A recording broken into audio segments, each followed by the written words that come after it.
El capítulo segundo del directorio, que tiene 4 reglas, es de una densidad extraordinaria. Densidad y extensión, porque tiene casi 100 páginas, muchas. Y de esas 4 reglas, la más importante es la más radical, o sea, aquella que fundamenta bien las siguientes, en la cual se encuentran las raíces de las siguientes. Nuestro problema, casi diría yo fundamental, es la fragilidad de nuestra psicología herida por el pecado original, que se borra por el bautismo, pero deja la huella de la concupiscencia, que dice el Concilio de Trento que no es pecado, pero del pecado procede y a él inclina. Y la concupiscencia nos ha dejado una psicología muy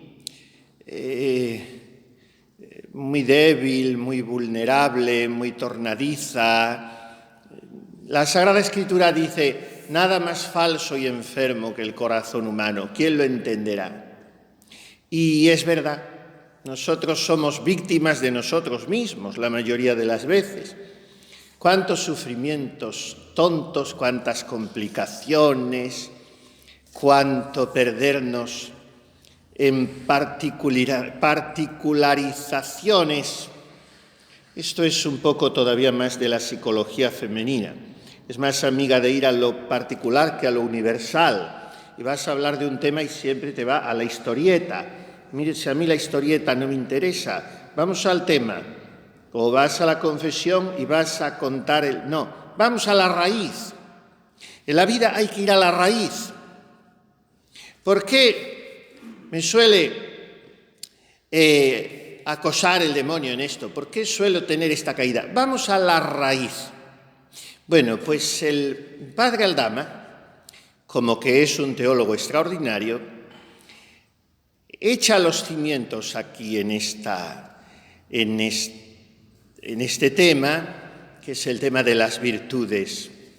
Y para hablar de las virtudes, no quiere que nosotros nos confundamos pensando que se trata de un mero ejercicio ascético, como el atleta que se impone a sí mismo pruebas cada vez más difíciles.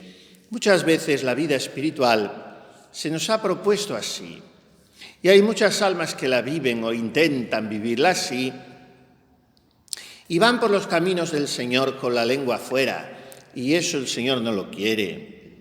Inviam mandatorum tuorum cucurri cundilatasti cor meum. Se lo digo así porque he visto desde el primer momento que saben ustedes latín mejor que doña Beatriz Galindo. Lo mismo lo pronuncian, que lo entienden, que lo saben de memoria, hasta el Ave María, todo de maravilla. Por eso se lo digo así, porque a unas personas tan cultas no las voy a yo considerar menos de la cuenta.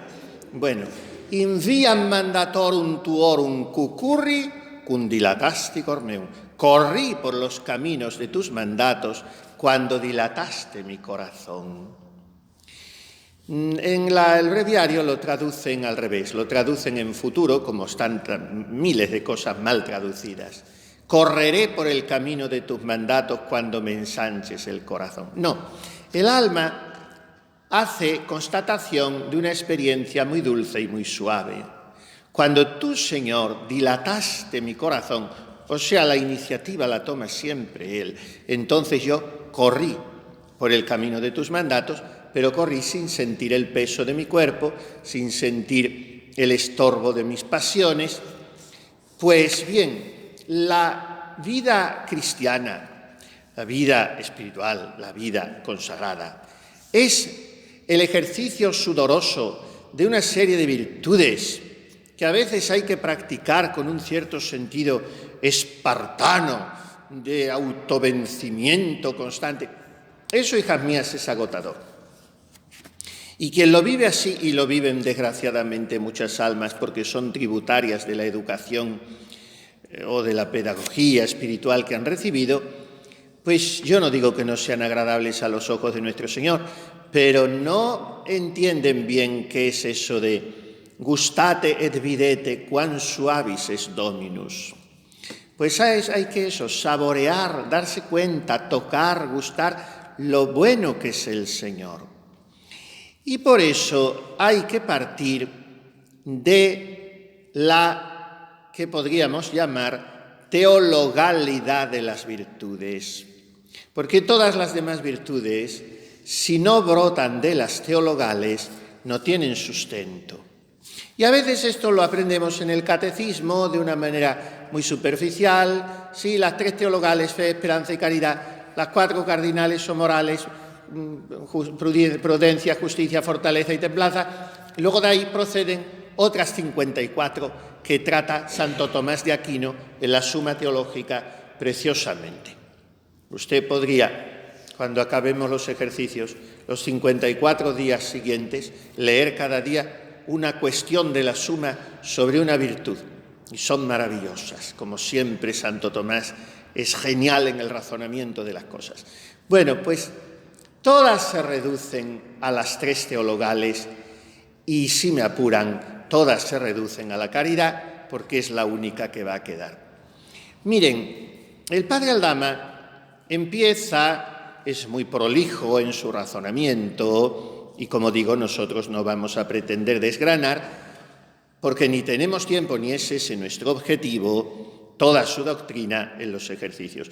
Ahí la tienen ustedes para toda su vida y dudo mucho que en toda la vida de ustedes, por larga que sea, que ya lo es, desgranen todo lo que el padre Aldama les enseña. Porque, como digo, ya me gustaría a mí que los curas, y no quiero subir más arriba, supiéramos lo que él enseña ahí.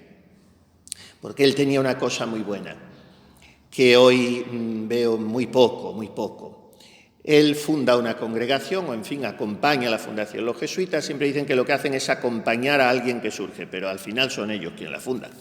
Y entonces funda la congregación y surge un puñadito de mujeres con una misión tan preciosa como esta, y él no dice, bueno, yo voy a decirles 4 cartitas, lo bonito que es adorar al Santísimo. No.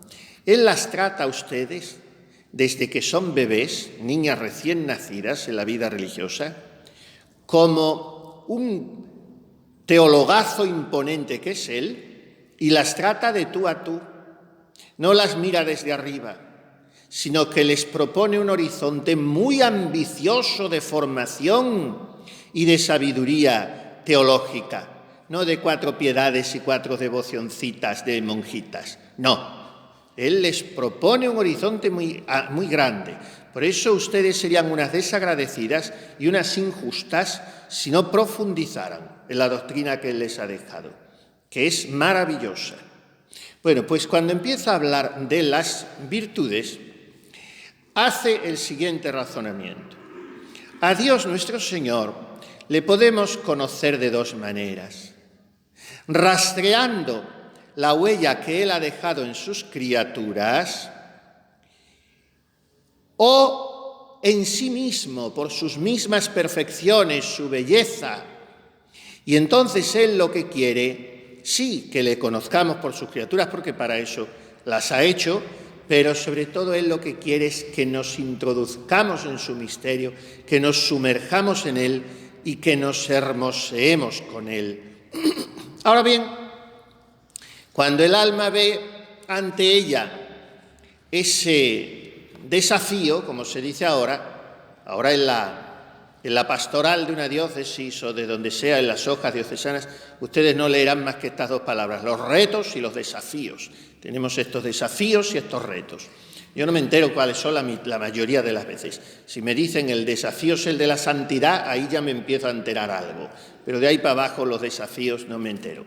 Bueno, pues el desafío nuestro es conocer a Dios por quien Él es, enamorarnos, pero no tenemos fuerzas. El alma, cuando intenta eso, dice, si yo no puedo, no solo porque no tengo fuerzas, sino porque a mí me falta la connaturalidad con el ser de Dios, la connaturalidad. Es como si yo quiero conocer mucho, quiero amar mucho a una persona rusa y no tengo intérprete, ni tengo un diccionario de ruso, ni tengo nada. Él ya me puede hablar, que yo no puedo entrar en lo que él me quiere decir. Bueno, pues para conocer a Dios, para sintonizar con Dios, necesitamos unas fuerzas que no tenemos. Y a ver cómo salimos de este laberinto. Entonces, esas fuerzas que yo no tengo, como a Dios le interesa que yo le conozca y le ame más que a mí mismo, porque Él me ha creado para Él, aunque Él se basta a sí mismo, pero su gozo es que yo le conozca, entonces Dios me da esa nueva fuerza.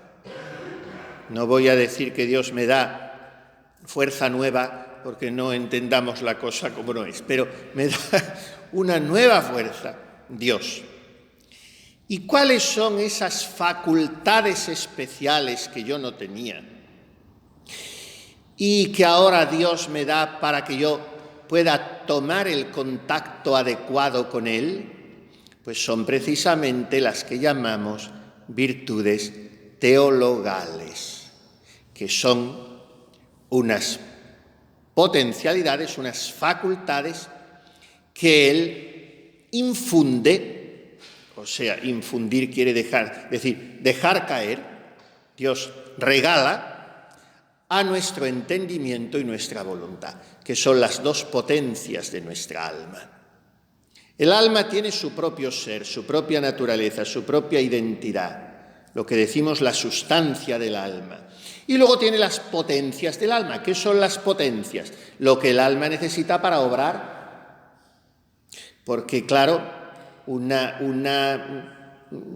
persona que esté privada de sus facultades no puede obrar con su alma porque no tiene entendimiento y voluntad, aunque el alma está viva. Y tiene todo el valor, el alma, pero no obra hacia afuera. Para que el alma obre es necesario el entendimiento y la voluntad, no la memoria, que a veces se suele hablar de tres potencias del alma. La memoria no es potencia del alma, la memoria es sentido interno. Las potencias son entendimiento y voluntad. En el entendimiento y en la voluntad imprime Dios, infunde, mejor dicho, las virtudes teologales. ¿Qué es la santidad? Pues se define de muchas maneras, sobre todo el concepto paulino sería la configuración con Cristo, la santidad. Pero, en plan de teología espiritual, la santidad se define como la perfección de la caridad. Por eso la vida religiosa es el camino más seguro de la santidad. El concilio tituló el decreto sobre la adecuada, que se entendió al revés y se estropearon todas las órdenes religiosas por echarse en brazos del modernismo. Pero el concilio lo que quiso es la adecuada renovación de la vida religiosa, que es la vuelta al espíritu de los fundadores. Pues a ese decreto le llama el concilio perfecte caritatis, de la caridad perfecta. La caridad perfecta es la santidad. O sea, el ejercicio heroico de la virtud de la caridad es la santidad. ¿Y en qué consiste ese ejercicio heroico? Entender, o sea, tener una permanente, una continua tensión de amar a Dios como Él mismo se ama. Amar a Dios con el mismo amor de Dios. Esto lo describe insuperablemente en la última canción de La llama de amor viva, San Juan de la Cruz. Cuán manso y amoroso recuerdas en mi seno donde secretamente solo moras, y en tu aspirar sabroso de bien y gloria lleno, cuán delicadamente me enamoras. En ese aspirar sabroso de Dios, Él me mete a mí y me enamora delicadamente porque hace que yo le ame a Él con el mismo amor con que Él se ama. Y esto ya es el cielo y la tierra. Pues bien, esto es la perfección de la caridad. Amar a Dios como Él mismo se ama. Pero, atención, para esto se requiere el ejercicio de todas las otras virtudes. Porque ¿qué hacen las otras virtudes derivadas de las morales? O sea, la paciencia que es hija de la fortaleza, o la castidad, o la pobreza, o la alegría, en fin, todas las virtudes que quieran. ¿Qué hacen? Remover los obstáculos, quitar los impedimentos, facilitar el camino, ir como desbrozando el natural de la propia persona para que viva en la caridad. Por tanto, hay que tener cuidado con esa doctrina que no deja de ser un poco quietista, que dice, el amor es lo que importa. Sí, de acuerdo, es lo único que importa, pero el amor tiene que venir preparado con una serie de ayudas, y esas son las demás virtudes. Esta es la introducción magistral que hace el padre Aldama, pero después, en la regla sexta, que es de la que vamos a hablar, pues desarrolla las virtudes teologales.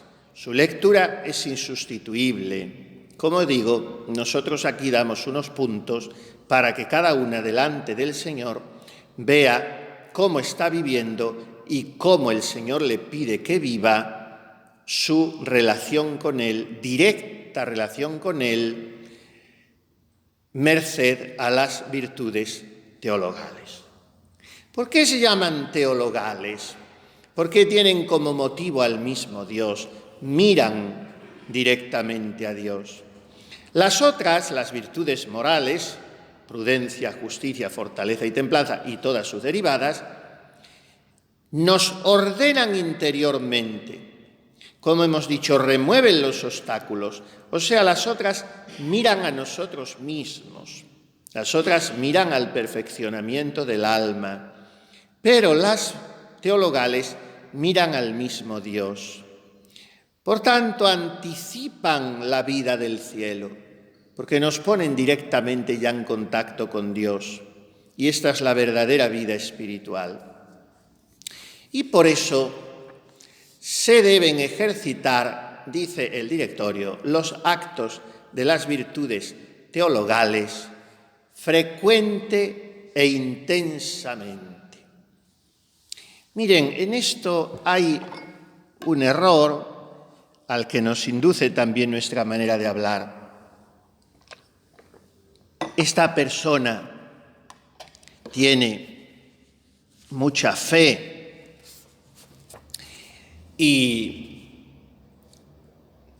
o tal tiene más fe que la otra, bueno, o más esperanza o más caridad. Claro, cuando hablamos así, de alguna manera estamos nosotros introduciendo en la valoración de las virtudes teologales, digamos, un cierto baremo cuantitativo. No se tiene más fe en cantidad, no se tiene más fe o más esperanza o caridad en extensión, sino, digámoslo así, por eso he empezado a hablar de lo radical, se tiene más fe o más esperanza o caridad en cuanto a su radicación. Miren ustedes, hay que hacer actos, como decimos, frecuentes e intensos de las virtudes para crecer en ellas. Pero no es que si yo tengo, hablando mal, un grado 7 de caridad, a base de hacer actos voy a tener grado 8, esto es una manera de hablar, sino que la caridad se radica más, se atornilla más en el alma. Porque de lo contrario, una persona que llevase toda la vida haciendo actos de caridad y viviese 90 años, tendría más caridad que una que se muriese a los 20. ¿Por qué una que muere a los 20 se ha hecho menos actos de caridad porque le ha dado menos tiempo, pero los ha hecho más intensos que esa otra, tiene más caridad? Porque enseña Santo Tomás de Aquino que un acto intenso vale más que 1000 remisos. Esto es lo que he echado un poquito con lo maravillosamente que expone. Me hubiera esperado yo quizá un poquito más insistencia en este punto en el padre Aldama. No vengo yo, por amor de Dios, a enmendarle la plana, pero en fin, no se puede tocar todo tampoco en el tratamiento de un tema, por maestro que se sea, nadie agota la materia de nada, nunca. Pues el problema nuestro, hijas mías, es que nos pasamos la vida haciendo actos de las virtudes teologales. Estaría bonito. La vida de ustedes es vida de fe totalmente. Estar aquí pinchadas día y noche en un reclinatorio ante la custodia, pues es vida de fe y es vida de caridad y vida de esperanza. Pero ojalá me equivoque, a lo mejor todas se pasan la vida haciendo actos intensos, pero normalmente hacemos actos remisos. O sea, no ponemos en ese acto todo el fervor que el Espíritu Santo nos había dado para que lo pusiéramos. Entra en juego nuestro egoísmo, nuestro interés, nuestra pereza, nuestro juicio propio, tantas cosas que hacen que nuestros actos sean remisos. O sea, remisos quiere decir un quiero y no quiero, que se quedan así como a mitad de camino, que son actos buenos, que tendrán su mérito, pero no hacen crecer la caridad, no hacen que se radique, que se hunda en el alma cada vez más y profundice más en ella. Entonces, ejercitar actos de virtudes teologales frecuente e intensamente quiere decir que hemos de tener presente que es más importante vivir intensive que extensive. Santa Teresita, anteayer celebrábamos a Santa Isabel de la Trinidad, fueron carmelitas las dos, la primera 24 años murió y fue 9 carmelita, la segunda murió a los 26 y fue 5 carmelita. Las dos, unas santazas imponentes y muchos santos jóvenes, aunque la mayoría no lo sean porque la gente vive lo que tiene que vivir, pero en fin, lo que Dios quiere y destina. Pero el ejercicio de las virtudes ha de ser intenso. Esto es lo que se pide aquí. Vamos a ver las 3 virtudes una por una. De la fe dice muy bonita y atinadamente el padre Aldama que es un sacrificio y un acto de culto y honor a Dios. Porque claro, por la fe yo rindo mi entendimiento, rindo mi mente, rindo mi capacidad de raciocinio. Y si yo veo aquí a ustedes que son 10 o 12 o las que sean, y yo las veo, vengo y las cuento, que nunca las cuento, no me voy a distraer en contarlas. Pero en fin, 5 y 4, 9, 10, me parece que están, ¿no? 10. Pues veo y llego y veo 10. Ahora, si yo antes de entrar por esa puerta me dice alguien, mire usted, ahí hay 10 religiosas esperando que dé usted la plática. Bueno, pues yo a esa persona puedo creerla o no creerla. La creeré más cuanto más crédito ella me merezca. Pero aún así, si yo entro en la capilla convencido, totalmente persuadido de que ustedes van a ser 10, yo estoy haciendo un acto de fe. Y por lo tanto, estoy sacrificando mi entendimiento a lo que me están diciendo. Bueno, pues la fe es eso con respecto a Dios, un sacrificio permanente para aceptar todo lo que Él, que no puede engañarse ni engañarme, me revela constantemente, me tiene revelado y yo acepto constantemente. Y al mismo tiempo que es un acto, es un sacrificio, es un acto de culto y de honor a Dios. Se trata de rendir el alma entera. Por eso la adoración es la expresión más perfecta de la fe, porque la adoración yo estoy practicando este convencimiento, aquello que el Señor le decía a Santa Catalina de Siena: yo soy el que soy, tú eres la que no eres. Y en la adoración usted se está rindiendo totalmente, está plegando su alma, expresado eso en la postración de su cuerpo, estando de rodillas si se puede, está plegando su alma a Dios. Ahora bien, hay algo en esto que hay que subrayar mucho. Una cosa, o la misma cosa, pero a veces la entendemos como diversificada. Una cosa es el ejercicio de la virtud de la fe para aceptar todo lo que Dios me ha revelado, y otra cosa es la vida de fe. Porque mire, fe tiene el demonio. Claro, fe tiene el demonio. Y sin embargo, reniega de Dios y le odia. Fe se puede tener mucha, como fe formal. Ahora hace falta que esa fe esté vivificada por la caridad. Y entonces esa fe, que podría ser también la fe de un estudioso, que luego no tiene vida de oración ni vida de gracia, porque la fe se puede tener sin vivir en gracia de Dios totalmente. Y la esperanza también. Lo que no se puede sin gracia de Dios absolutamente es la caridad, porque el pecado mata la caridad.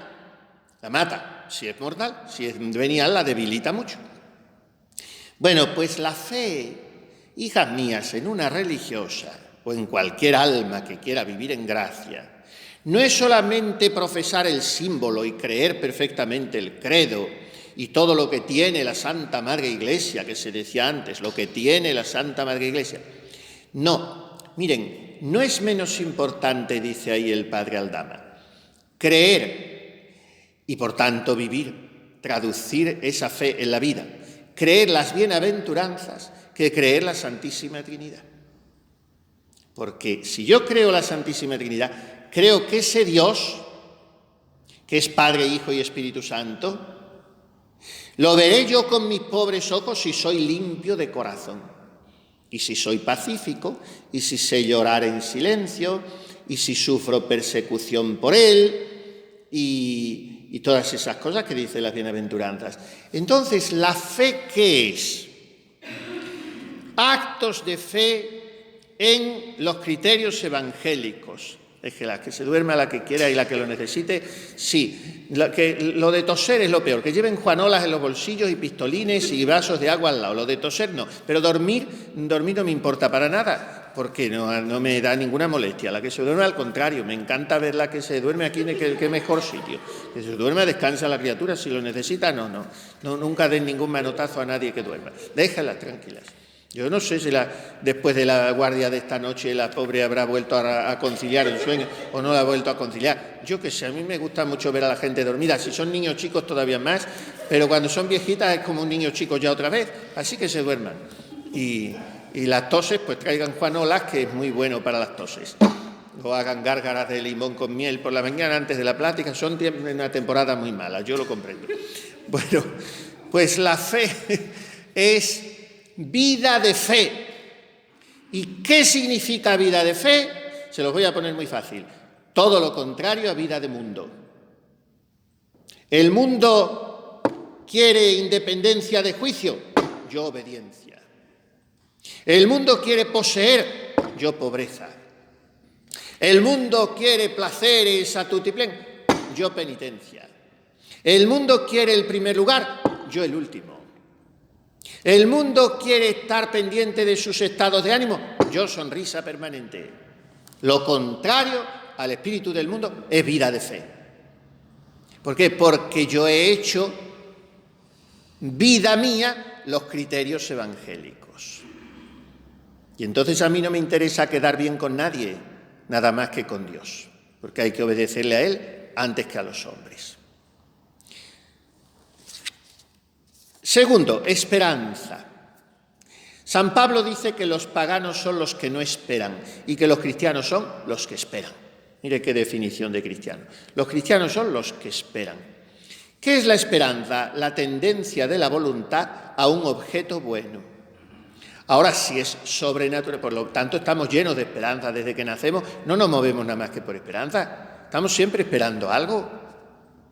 Usted ahora, pues está esperando. No digo esperando pensando en ello, no está pensando en ello, pero en fin, está esperando que va a llegar la hora y va a comer, que esta tarde va a tocar y va a hacer vísperas. Hace 2 meses o un mes esperaba que iban a hacer los ejercicios, que estaba enferma, pues espera a ver si se cura. La vida está llena de esperanzas. Ahora, la esperanza sobrenatural ya cambia el objeto. Porque no es que me toque la lotería o que el día del cumpleaños de la superiora me pongan un poquito de tarta. No es eso. Ya la esperanza sobrenatural, que es la posesión eterna de Dios por la visión beatífica en el cielo y todas las avenidas de bienes que se le derivan al alma de esa posesión de Dios. El amor que se sigue en el alma. La esperanza tiene 2 actos fundamentales. El que acabamos de decir, el deseo de Dios, y el segundo, la confianza en Dios. El deseo es el que tiende directamente a Dios. ¿Y la confianza qué es? Lo que me hace apoyarme en los medios que Dios me pondrá y que me tiene prometido, si no me van a faltar, para que yo consiga ese deseo al que tiende mi alma. Y esos medios me los proporciona la divina providencia, que es palabra latina que viene de providere, que significa ver por delante. Dios ve por delante y por tanto Dios me da los medios que necesito. Mirad los lirios y los pájaros. ¿Están mejor que vosotros? ¿De qué os vais a preocupar vosotros?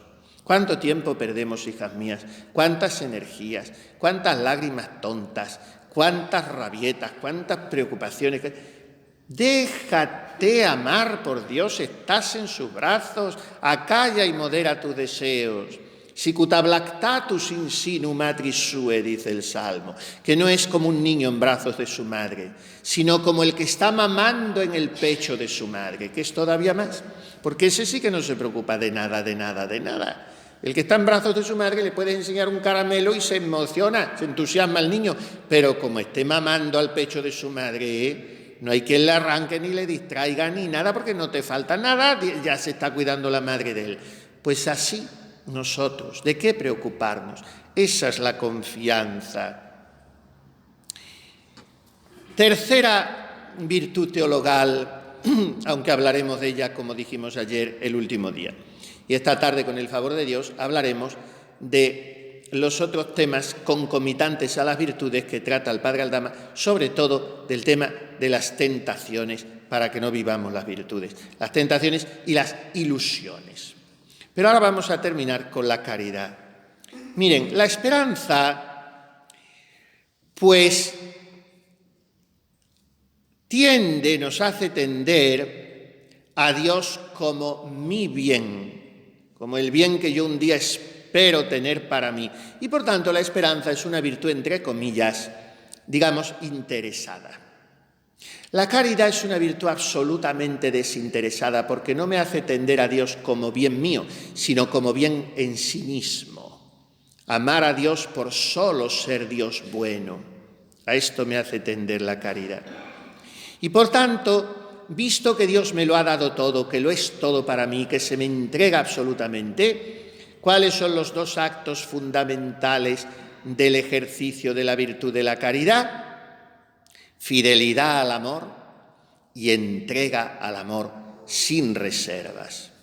¿Cómo se es fiel al amor?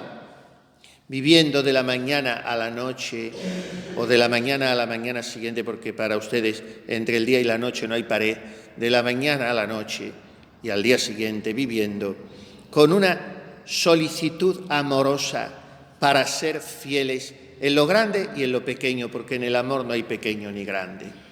Y así como una enamorada o una esposa está pendiente de agradar en todo a su esposo, no solo de que no tenga un accidente por la carretera, sino de ponerle la comida o el postre que le gusta, en lo grande o en lo pequeño. Pues así nosotros con Dios. Dios no pone límites a su entrega y por tanto yo sería vergonzoso que los pusiera a la mía para con Él. Quien lo da todo, si yo vivo para Dios y me entrego sin reservas a Él, quien lo da todo se ha quedado sin nada. Entonces, ¿qué pretendes reconquistar? ¿De qué te preocupas? ¿De qué te quejas? Si lo has dado todo, te quedaste sin nada. Ya no vivas queriendo recuperar. Hay que volver a hacer de continuo esta ofrenda, sin regateos. Esto me ha recordado a mí un capítulo de un libro muy bueno, un manual de espiritualidad que es sobre un comentario a las moradas de Santa Teresa, Quiero ver a Dios, del padre María Eugenio del Niño Jesús, que últimamente ha sido beatificado. Pues él tiene un capítulo de ese libro que se titula El don de sí, y explica que para que el don de sí sea auténtico debe ser total, incondicionado y frecuentemente renovado. Ha de tener esas tres características. Si le falta alguna, porque si no lo renuevo frecuentemente se me olvida que lo hice total e incondicionado.